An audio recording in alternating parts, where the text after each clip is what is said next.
number. Right, it's... Girl, what do you want? Hey internet, it's Jessica and welcome back to The Letter. So we are going to continue on with the rights party, and shocking news, but not really shocking. It seems as though Luke was cheating on Hannah, had an affair with their best friend's wife, and apparently he got her pregnant. And for some reason, Hannah doesn't exactly believe that yet, but I decided to let her take a break from Luke because honestly, I really don't think this relationship between the two of them is gonna work out. Really not. Anyway, we're with Zach and Becca now, so let's see what happens. We even make it out of the ballroom without any untoward incident. Though, judging by the commotion in the other room, the same cannot be said about the unexpected eviction. I really do need the fresh air. I need to be away from those nosy Parkers. I need to be away from Luke. This is a good start as any. Hey, I gotta go back in there. Completely forgot my bag like an airhead, and I'll see if I can tag Ash on the way out. You'll be fine here, right, Hannah? Yeah, we got Zach. Don't worry, dearie. I'll just be right here. Zach will be with you if you need anything. Becky balks the idea of going into the ballroom. Anyone who hasn't yet would have realized I am gone by now, and those busybodies will be gossiping about how I left the building without two unknowns. Along with what just transpired, stories of both inaccurate and made up will be spread by the end of the night. It all matters very little in the grand scheme of things, of course. I won't bother to try to quell on them by returning to the fray. That leaves me with... Yeah, you need something? I was only going to say how nice it is to see you again. Yes. Oh, okay. I can see the tension in the line of his shoulders. Odd how awkward he is when this isn't our first meeting. We had met in professional terms, certainly, but I like to think I was friendly. Nonetheless, I do not push the issue about apparent discomfort when we are left alone. I think he's just uncomfortable because of what just happened, and the fact that she was flirting with him earlier. Not right away, at any rate. I know my curiosity will get the better of me soon. Before I can say anything, however, he speaks up. You okay there, Hannah? I mean, of course you're not okay after what happened in there. Yeah. I mean, that was terrible. But you're not gonna just fall down and faint or anything, right? I'm fine. Thank you for your concern. A beat. I should be asking you the same thing.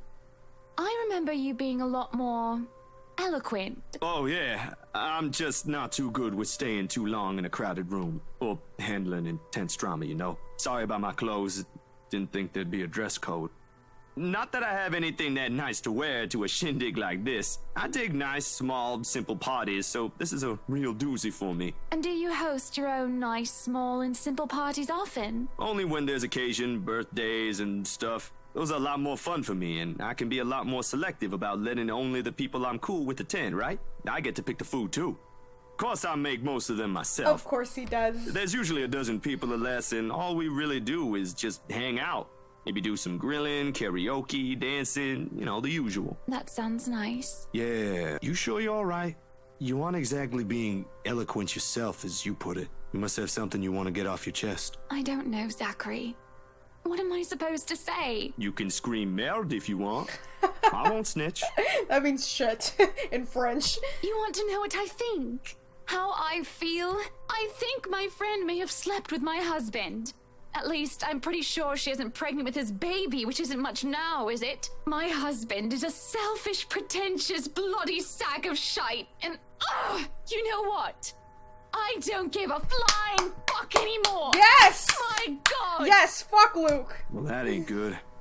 Not giving a crap won't make the problem go away. I'm going to ask him for a break, Zachary. I'm not going to pretend that there isn't a problem, but I just need to step back. Fair enough.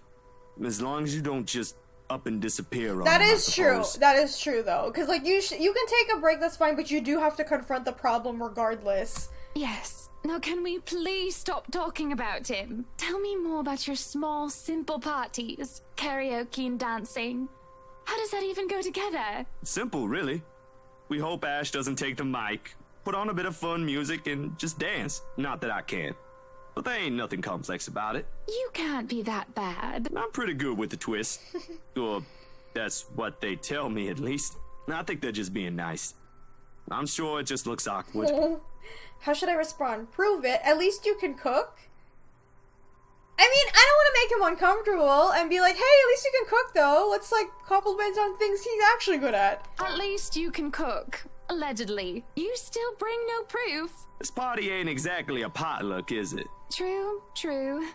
Perhaps you can invite me to one of your simple parties. I will bring the cake. Yeah, why not? But with a cake that big, like at your housewarming party, we'll be eating frosting for weeks. Maybe make it a little simpler and it's a deal. Simple would be nice. Saturday, October 29th.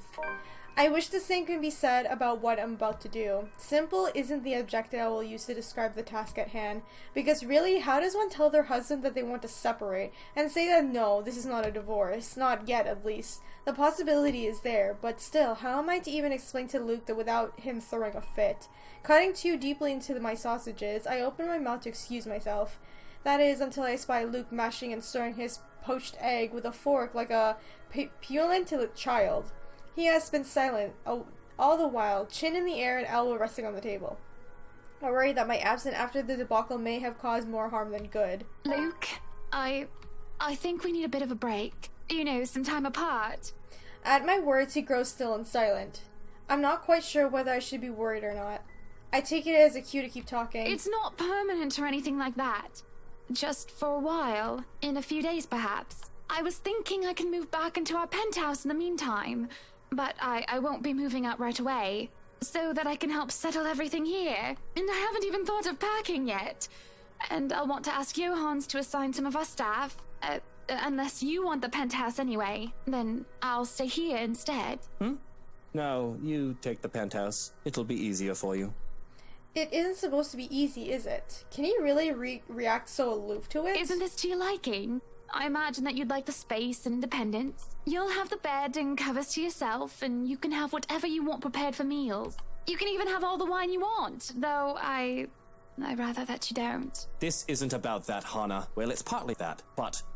The man stops playing with his food, choosing instead to push the plate aside. What's wrong, Luke? He slips back into his chair and just stops short of putting his feet up on the table. I suspect he's wanting some wine or absinthe by now, but any sort of alcohol is suspiciously absent in his hands. Aside from that disaster yesterday and you telling me you want a divorce, everything is peachy keen. She didn't say a divorce, she wants to be separated. There's a difference, dude.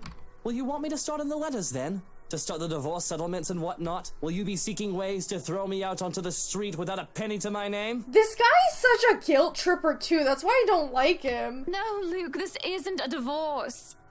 I just told you this is only temporary. Are you really having a sulk because of what she said yesterday? I am having a sulk because you believe her. You stormed out and now you're asking for us to split up? Soon enough, you'll want to throw me out like I'm a piece of trash. Do you think I would be this calm if I believed her, Lucille Mitchell, right? Because believe me, if I did, well, it wouldn't be pretty. Then you immediately would have the divorce. Besides, I know how you feel about children. It makes a whole statement laughable. I'm pretty sure he did want children, just not with her. Sure, whatever you say. His mouth draws into a line, and I can't bring myself to comment on half-a-hearted reply. To me, the silence that follows feels oppressive. It only emphasizes the wall that has been built up by my absence and his hubris, and it looms between us, keeping us apart. When are you leaving? In a week? It won't take that long to pack. After All Saints, perhaps? I'll go and inform the staff of this. He only nods, and I'll be lying if I say he didn't disappoint me. I expected more resistance, the man who could be stubborn as a mule if he wants to be. Perhaps I can leave now, just to spite him. But that isn't like me. Even if this does end in divorce, a thing we both surely wish to avoid, we can still leave on amicable terms. There's no point in making a mountain out of a molehill. What are you still doing here? Just leave. You still have some packing to do, don't you? Doesn't matter! This is still my house too, you dick! Go ahead. I won't stop you. What an asshole! Go ahead and do nothing. There isn't much to do, it seems, whether I step up to the plate and try to take responsibility for something. Perhaps because everything has already been handled by some hired staff specifically for that job. With Johans overseeing the staff and Luke handling everything else as a whole, that doesn't leave much for me. Can't even take the job of delegation because of all its words into one senior staff and everything will be taken care of for me. moving in here a few days ago may have been very well been the chore that took most of the effort from me. And that didn't really take any effort at all. Yes, Hannah, go buy a mansion in the middle of nowhere. Good idea. Great plan. There are no dishes to set aside and busy myself with. Any mess left behind is now nearly non-existent. To sit on the counter while eating cake is supposed to be my next plan. At last, there is even a point of finishing off, and I don't really know what brought me onto the kitchen in the first place. It's not like I'm craving anything else, nor do I have any unfinished business left here, but there's a calling to this room. Oh god. Speaking of calling, why not just do that? Might as well, since I have nothing else to do. At least that will require some effort on my part. With how cut off the rest of the Luxborn mansion is, and with how long it was abandoned before we moved in, having a landline is out of the question. The solution is supposed to be our mobiles, though it isn't much considering how spotty the signal is in this area. It'll take a bit of maneuvering to get even a signal bar as it is. Takes a bit, as I said it would. I have parked my rear onto one of the cold drawers, but it just suits me just fine. Another matter needs to be well efforted in who to call. She who must not be named is certainly off the list. That doesn't leave me much of the category of close friends who attended the party along with the category of else who was awake at this early hour. But soon enough, I manage and the call goes through. Hello? Oh, Rebecca Gales Becky! here. She calls her Becky. I'm just gonna say Becky. Who's this? Good morning, Becky. Hannah? Oh, wait. How did you get my number? You responded to your RSVP through the phone. It's all saved in here, of course. I thought I'd like to say hi and make plans and get together sometime. Also, I'd love to hear news about your mother and father and about you, my dear. Oh, I hope I didn't wake you up. Oh, you're good. It's sports day at school today, so I was just prepping for that. Figures that you'd be a teacher as well. I'm sure your students must absolutely adore you. Don't know about that. Mathematics? History, actually. Anyway, it's real nice to know you've got my number. I was going to ask for yours because Mom wanted to keep in touch. You could have asked, silly girl. I would have gladly given it to you. Couldn't, though, because, well, the thing that happened. Yeah. But really am sorry, though. I gotta run. School, schedule, stuff. Is there anything else you want to say?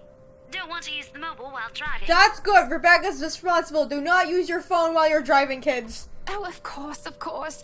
I shouldn't keep you. But I wanted to thank you for your company yesterday. Not a problem.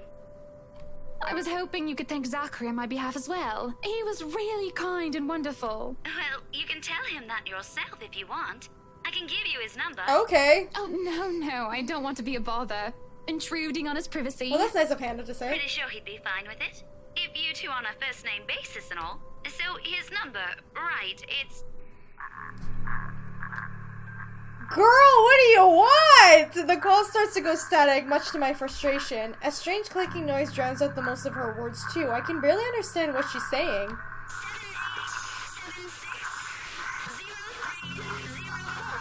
Oh, and the line completely dies.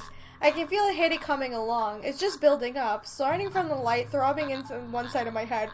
Is she standing behind Hannah? Oh my god. The static is gone, and that helps a lot. But there's still an incessant horrible clicking. Oh no! Oh, I'm gonna back up just a little bit in case she jumps out or something. Again, and again, and again. Which doesn't make sense. The mobile turned off, isn't it? And if it isn't coming from the phone, then where? Ah! Looking about, I can tell that my eyes led to be drawn to the hatch leading into the wine cellar once more. That's when the clicking stops and I can hear that crying, that familiar crying from before. What happened the other day when I was told that nobody should have been down there. I tried to forget about it because of how it unsettled me so. Only can hardly do when I'm looking at the very thing that I'm trying to forget. Somebody's crying down there again. But if I leave it alone, it simply won't stop bothering me for the rest of the day. They might have forgotten to lock it with the party going on. This again? If somebody is pulling my leg, I will not be happy. Oh no! Why are you going down there, you idiot? True enough, it takes a bit to pull open the hatch. As I look down the cellar, a sense of uneasiness washes over me. Sorry, I'm bracing myself again. It isn't just a sudden onset of vertigo or nausea, but it's also the darkness! It's suffocating! As I look down, I can feel as it was looking back at me! I worry that something will suddenly pull me into the deep. The cries drown beneath the shrieks that start to echo in my head, high and shrill, like nails being dragged across the chalkboard. Oh, They're all screaming, shouting at me! I can feel her rage! Help me. She wants to drown me, drag me down, and crush me into the very depths of darkness until there is nothing left of me! The dark abyss waits for me! For my death! They're calling for it! This is a nightmare! There's a rope around my neck. I can feel the rest of me being torn apart. And they're still screaming. I'm screaming. That's not my voice that escapes my lips. It claws through, climbing up and forcing its way up into my throat like a putrid bile. I choke and gag, yet I scream and shriek all the same. And I'm me, but not me. Oh! What was that? So wait. That was... Hannah was not talking. That was the girl, right? It pushes me down to my knees before I prone to vulnerable to my stomach. It makes me tumble, and I can just feel my whole body seizing, writhing on the floor. Everything and nothing hurts. It feels like I'm on the verge of death. If I'm not dying, I nearly wish I am. Hannah? Hannah, what is going on in here? Why are you? Prince! Seeing Luke, something snaps back, and I'm able to take a gasp of air on my own volition. For the first time in what felt like centuries, I would have rejoiced and cried for his name if the pain still did not rake my body. What happened?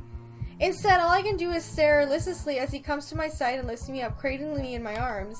He tries to get me to my feet, perhaps to take me out of here, but all he's able to do is to get me to sit, make sure I'm not thrashing on the floor. I can still feel my muscles spasm, limbs jerking like a puppet on strings.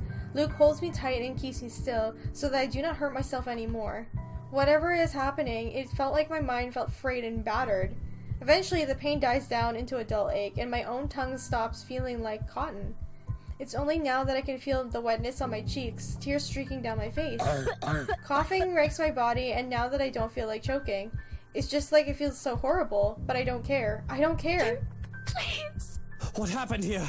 Who did this to you? I don't know. I'm so sorry. Shh, it's alright. You're safe now, Hannah. She called him my prince. That wasn't Hannah. That's the girl. You're safe now. Huh. Oh, we're in Zachary's chapter now! Oh, this is what I've been waiting for! The pleasant aroma hits me long before I cross the threshold. Faint but light and warm, a reminder of what home is. Pa's stern but commending gaze, Ma's tender smile, and the sunlight fluttering through the eaves in the morning, and the distant smell of cinnamon and vanilla as it drips through the air every time something cooks from the room. The room. Our room. Mom and Pa's pride and joy. My sister and I, too, eventually, but we ain't allowed there. Not yet. Not until we're taller or older. Not until we've learned how to take care of ourselves, and not to burn our hands or reach the cupboards without having to be lifted. But a little peek wouldn't hurt, yeah? The floorboards are cold under my feet more than usual it is. The walls are more foreboding than what I'm used to. Farther and farther the room goes. Ma's singing ceases, and Pa? No, please wait. I'll be good. I'll sleep on time. Don't go. I can't hear Pa. What the hell's happening? Not about the raucous clanging and the deafening roar of gunshots, nor the screams replacing the comforting soft melodies. There is only the blinding fear. When the floor slips, the Red Sea that catches me bitter and frigid. But the blood that drips in my hands warm, warm, warm. This ain't my blood. The wall tumbles and everything goes quiet. Oh, he's having an... Oh no, did his parents get murdered? That's why he lives with his grandparents? Okay, hang on. Before we continue, I didn't get to read Zach's profile, so let's check it out. Zach, he is 31 years old. He is 6'6", freelance photographer. He's American. He's agnostic. The diploma of digital film. He likes pie, photography and filmography, documentaries, cooking, acoustic guitar, and video games. Before his parents' death, he lived in New Jersey with his family, owned a diner and bakery. He and his older sister were orphaned due to the hate crime, and they were forced to move to England where their grandparents lived. It was probably a hate crime, right? That's why he's so passionate about making films and documentaries about that subject. He had loved cooking and helping out with it in their old diner, but grew lazy and disinterested after the incident. It did not help that he was the one of the few blocks in a predominantly white community at the time. His passion for visual arts was sparked when he found his old Polaroids and home movies of his parents. Freelancing helped pay his rent, but the man had long set sights on the indie film scene. It was during the creation of his first documentary that a robbery occurred, and Ashton was there to investigate. Being the wrong place at the wrong time that led to Zachary being placed as a suspect. But the rookie detective helped him clear his name. That's probably why they're so close. Because they probably suspected Zachary because he's black. So they're just like, yeah, let's blame this guy, right? But Ash was just like, you can't just like blame people on like stereotypes and the way that they look. So that's probably why they became friends. And that's the incident that happened that they don't want to talk about. That's probably what it is. It takes a few moments for everything to fall into place, for my eyes to adjust to the relatively darkness of the room. Despite the pleasant chill the AC brings, my shirt is clinging tightly to me, and my blanket is tangled mess around my throat. Morning has not even arrived yet, and... Way too early for this thing, man. And too long. Too long since I've woken up drenched in my own sweat, head littered with thoughts and is gone as soon as my eyes open. All too often, only imprints of brief images are left to haunt me for the rest of the day, or until my mind forgets about it. Agad, whichever comes first. Yet, vivid or not, what little I can remember does not matter. Regardless of the desperation sticks, clawing up, pushing, urging me to relieve every moment, every sensation, and twinkle of Ma's eye when she looks up from her work, flour dusting her nose and cheeks. The scent of freshly baked bread wafts from the oven as soon as the Pa opens it, and the homely fragrance of honey fills the room. He reaches up to wipe the small beads of sweat away from his forehead before gesturing for me to come closer the moment he spots me on a little hiding place behind the door. I expect him to be angry, but he pats me on the back when I come within arm's reach is encouraging enough. We have enough to taste these first before you put it up for sale tomorrow. You up for it, little man? Is it good enough?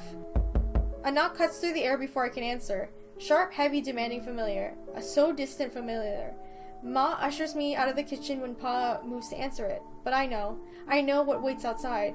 The taste of blood in my mouth sends an unpleasant churning in my gut. Ma's apron crinkles under my tight grip.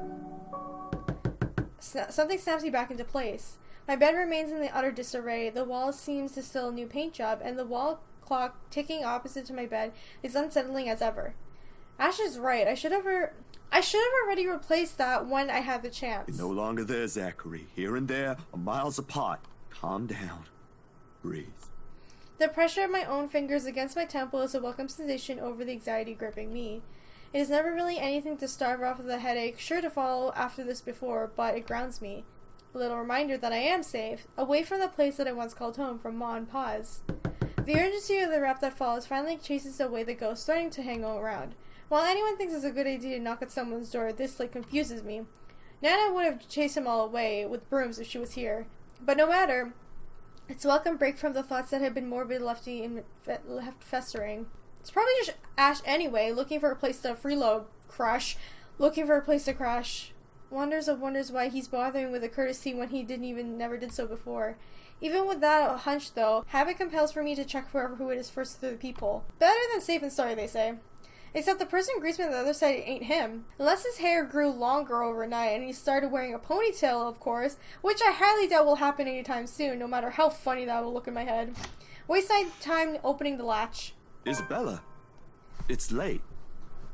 Okay, I don't know what exactly the time frame is. Is this after the office or this some other time? There's something I can't quite pinpoint in her eyes when she looks up. Her face is pallid shade, shoulders tense, breathing heavily, and uncontrollable shaking in her hands and trying to hold back. Hide if I didn't know any better. Hey, Zach. Sorry. I know it's weird for me to show up at this hour, but you were the closest to my office. Oh, okay. No. It's perfectly fine. I'm not really working on anything right. Do you want to come in? Is it all right? I know you should be sleeping at this hour, but I thought... I'm sorry. I just thought... I have no idea why I went here. My feet just moved on their own after I got out of the office, and... Sorry. She trails off. Her voice is lost in the muggy night air. I wait for her to say more, but instead her only response is a downward shift of her gaze. But to her, still trembling hands as if the motion alone is enough to have an explanation. A minuscule gesture. easy to miss if not paying attention. But for someone who has seen the same expression on the mirror, done to the same thing too many times when night terrors are inevitable, it is not. Hey, don't worry about it. At least you knocked. Ash just barges in and crashes on the couch whenever he feels like it. I swear that guy is one fine hairline away from being a criminal. Besides, you already know you can count on me whenever. Yeah. Without waiting for an answer, I step away from the door and saunter over to the kitchenette. For a few good seconds, only the clinking of plates can be heard above the constant tick-tock. Late as it may be for a snack, the familiar motion keeps me occupied, steering my mind away from the dangerous thoughts. Isabella's company is not unwelcome either. Whether her reasons for showing up here at such hour doesn't matter. I'll be damned if I just turn her away, frazzled as she is. The door clicks shut behind when she finally enters, feet scuffling softly against the tile floor. In all the years I've known her, she has never lost once her upbeat spirit. Yet in this particular moment, as she stands in the doorway holding her arms close to herself, it's as if I'm looking at someone completely withdrawn from the person I've come to know in all these years. Do you want to drink or eat anything? I haven't restocked my food stash yet, so ingredients may be a bit limited. I hope she sure actually tells them up with what I have here. like what she saw. Just water will do, please. Thanks, Zach. What? No additional food requests? That's new. I'll put something together for you anyway. And feel free to make yourself at home. You ain't exactly a new visitor here. Although my room's not at its most presentable right now. Sorry. New freelance gigs and such. Didn't have time to fix things up here lately. It's okay. I don't mind. Usually she had something more to say about that. A quip, a witty remark to provoke a laughter or two. Nothing from her this time. Only a weak smile before she takes a seat on the couch, and a silence that stretches out until we are left hanging feeling disconcerting. Before everything turns stifling and awkward, I continue talking, if only to keep the dead air at bay. How is one supposed to keep a conversation going when the person talking to you is like this?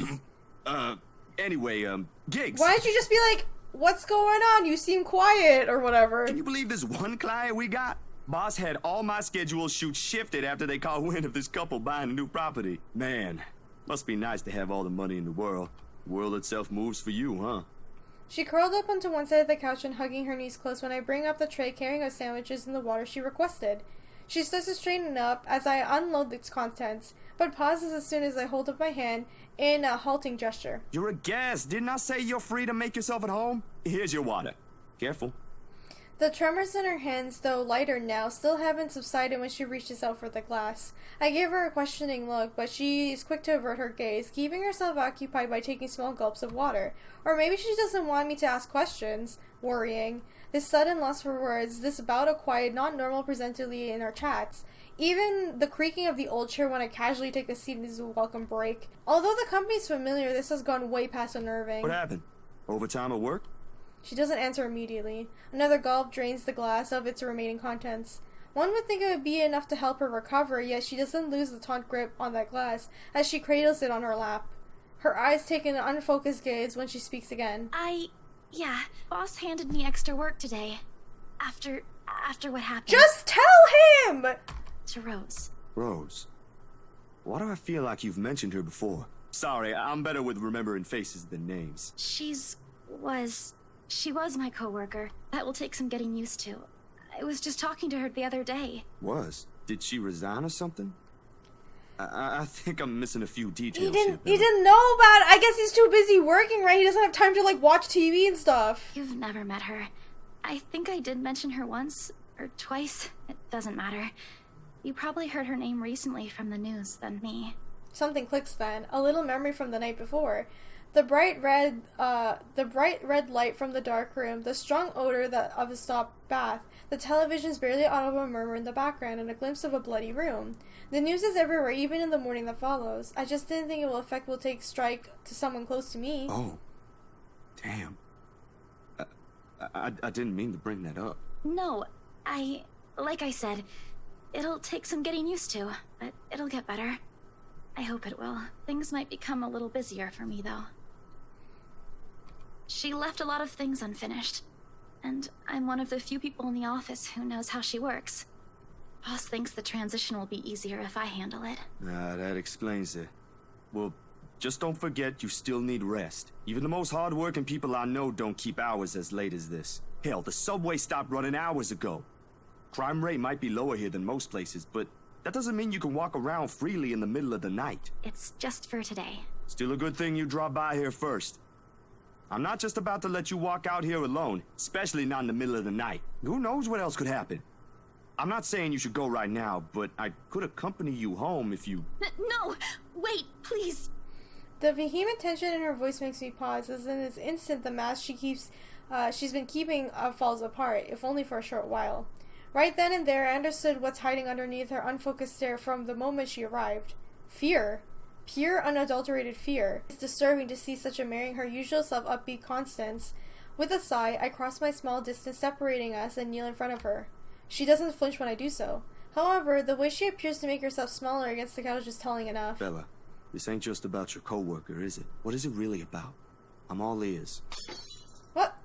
Okay, the sound of glass shattering rents through the air as soon as her hold on it loosens. The span of a few seconds, her breathing growing labored. I don't know anymore. Tell him! She clasps her hands over her ears, pressing it tightly against the sides of her head. Her voice grows weaker and with each word, each plea coming out of her mouth. Please don't leave me alone. I don't want to be alone right now. I can't shake it off. Everywhere's not safe and... All right, Isabella. Look at me. My hands are firm on her shoulder when I pull her up to look at me. It takes every force of will not to ignore the terror in her eyes in favor of taking control of the situation. Too close, too similar. Breathe. You're safe here. Inhale, hold, exhale. Stay in the present. I'm here. No one's gonna hurt you. Do you want to talk about it? The force with which she shakes her head is enough to reason to drop the topic altogether. No more. Please. No more. I don't want to remember anymore. Kate, no more talking. I won't ask anymore. Can I get you anything? Another glass of water? I think I have a tub of that pistachio ice cream. Oh, he's so nice. What a good friend. We're gonna have to clean this mess first.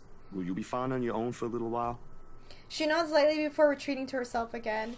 No more words are exchanged after that, and I take it as a cue to start cleaning the shards littering the floor before either one of us gets hurt. The quiet hum of the AC is pleasant distraction as I go over the menial task. More so her ragged draws of breath or my little feeble attempts to tell a quick story or two. Better the latter does the trick. Soon enough, she has already drifted off by the time I return to the promised glass of water, her chest rising and falling in a steady rhythm, the strain over her shoulders gone. Frankly, I've never seen her this still. She mumbles something I don't quite catch when I'm carrying her to the empty bed, and hugs herself tightly against the mess of blankets. In spite of the fact that she appears relaxed, small frown on her face hasn't quite disappeared. Whatever happened to her won't be leaving her anytime soon, but for her sake, I hope it won't stay long with her. Because no matter what promises I made, this is the kind of fear no person shields her from. I should know. There are still questions left to be answered. But at the late hour, coupled with the sudden exhaustion, made my old couch more comfortable bed than it typically is. Okay guys, I'm gonna end this episode of The Letter right here. Now we're playing as Zachary, which is really cool, but now it's concerning because I don't know exactly what day this is. If it is the same day as the one that happened with Hannah. So I don't know if Zach has seen the girl already or this is before he's seen the girl. But yeah, it seems as though the girl is fighting with herself and also the fact using Hannah to speak about like her pain and stuff or show Hannah what she is going through. So I'm not entirely sure if the girl is just like possessed or she's just trying to like fight something else that's causing her to be like very terrible and kill people and whatever, or she's tricking Hannah. That's another option too, right? She's just tricking Hannah to make her trust her and then use her in the end. But yeah, this is very concerning and I don't feel comfortable with like Hannah being around Luke regardless because he's a alcoholic. Because like what if he gets drunk and then like the girl comes out of nowhere, tries to hurt Hannah? He's gonna save her? I really don't think so. Anyway, if you guys enjoyed this video, remember to leave a like, let me know in the comments what you think, and be sure to subscribe and hit the bell button so you know when I upload the next episode of The Letter. Thank you guys so much for watching and I'll see you all in the next one. Bye! Yo, medicine for that wound in his head!